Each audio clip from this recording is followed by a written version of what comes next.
pagi. Okey, saya mulakan dengan penerangan mengenai bagaimana pihak custom boleh berhutang berjuta-juta ringgit pada PBT di dalam negeri Selangor. Jabatan Custom Diraja Malaysia telah menyatakan terdapat 62,000 daripada 441,000 syarikat berdaftar dikenal pasti gagal membayar jumlah GST dengan sempurna. Ini mengakibatkan custom terpaksa mengeluarkan notis peringatan mesra kepada mereka agar mereka boleh membuat bayaran dengan kadar yang segera bagi mengelakkan diri daripada tindakan undang-undang. Berikutan dengan keberkesanan pihak custom itu, saya ingin bertanya pula dengan custom bagaimana dengan GST yang custom masih berhutang dengan 12 PBT di dalam negeri Selangor yang masih belum dipulangkan sejak tahun 2016. Apakah tindakan yang boleh PBT ambil terhadap custom?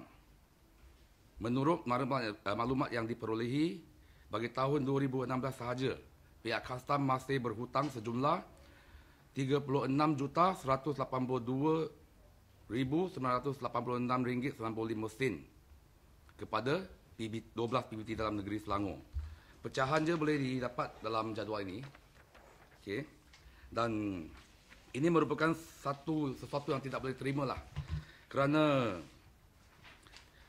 menurut pengumuman pihak custom, semua output tax akan dibayar kepada pemohon sekiranya kepada pemohon dalam masa 28 hari sekiranya tuntutan dibuat di dalam masa yang dihadkan. Kalau menurut Akta Cukai Barangan dan Perkhidmatan Seksyen 64 jelas menyatakan bahawa cukai GST tidak dikenakan ke atas apa-apa pembekalan barang atau perkhidmatan yang dibuat oleh kerajaan pusat dan kerajaan negeri, melainkan jika diarahkan selainnya oleh menteri dalam perintah yang disiarkan dalam Warta. Ia juga diimplementasikan ke atas mana-mana PBT dan badan berkanun yang berfungsi pengawal seliaan dan penguatkuasaannya. Jadi adalah tidak masuk akal lah bagi custom kalau dah kutip GST daripada PBT kemudian. Ini akan tambahkan beban. Jadi kenapa ada berlaku hutang ini? Kalau ikut Seksyen 64 Akta GST, kerajaan negeri, kerajaan pusat dan juga PBT serta badan berkanun memang dikecualikan daripada membayar GST untuk perkhidmatan dan pembelian. Tetapi apa yang pihak custom mahukan pihak PBT buat adalah kamu bayar dulu GST, selepas itu baru claim semula, tuntut semula GST tersebut. Jadi soalan kami adalah kenapa nak menambahkan beban kerja dan tidak meringkaskan kerja-kerja pegawai dengan menggunakan sistem surat pelepasan. Contohnya kalau saya ada surat pelepasan daripada pihak custom untuk projek-projek tertentu, setiap lantikan kontraktor saya berikan salinan kepada mereka.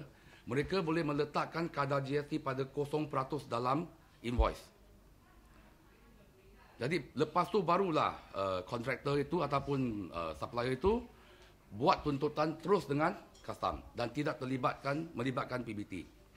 Kalau melibatkan PBT, tengok sekarang ada, saya ambil contoh Sabak Benam 447,000 belum dibayar. Jadi dalam perbelanjaan Sabak Benam, dia terpaksa mengurangkan 447,000 tersebut kerana duit itu tidak masuk.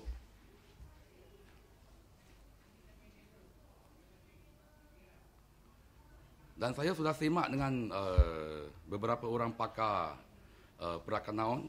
Mereka kata bukan masalah kalau nak letakkan kadar 0% GST dalam sistem perakaunan.